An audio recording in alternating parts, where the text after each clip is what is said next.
So Chiranjeevi గారి గురించి 2 మాటలు చెప్పమంటే ఏం చెప్తారు?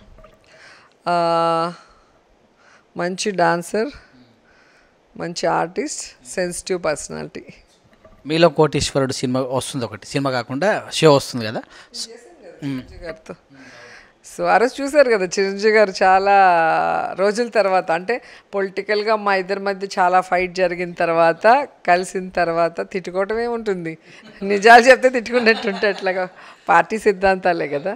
తర్వాత మళ్ళీ మేమిద్దరం కలిసింది 150th మూవీ ఇంటర్వ్యూలో. ఆయన నన్ను ఒక హీరోయిన్గా అప్పుడు ఎలా ఉన్నానో ఒక ఫ్యామిలీ మెంబర్ లాగే వాళ్ళ వైఫ్ వాళ్ళు ఆ రోజు రిసీవ్ చేసుకున్నారు. అండ్ వెంటనే మీలో ఎవరు కోటీశ్వరికి పిలిచారు.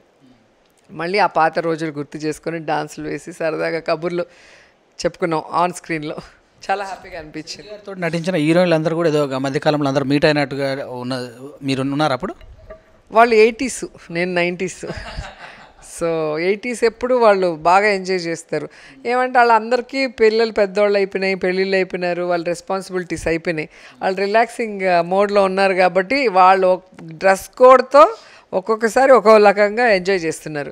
మా 90sలో అందరూ బిజీ, అందరూ పిల్లలు ఇప్పుడే పెరుగుతున్నారు, అందరికీ రెస్పాన్సిబిలిటీస్ అంటే ఇంకా చదువులో లేదా కాలేజీలో లేదా ఏదో ఆ ఇదిలోనే ఉన్నారు అందరూ. సో విజయ్, సూర్య, మన శంకర్ గారు, ఏఆర్ రెహమాన్ గారు, మీనా, నేను, సిమ్రాన్, జ్యోతిక అందరం ఇంకా ఆ ఇదిలోనే ఉన్నాం. కాబట్టి మేము ఎంజాయ్ చేయాలంటే మాకు టైం దొరకట్లా. మేము కూడా కొంచెం పిల్లలు సెటిల్ అయిన తర్వాత అప్పుడు చేస్తాం.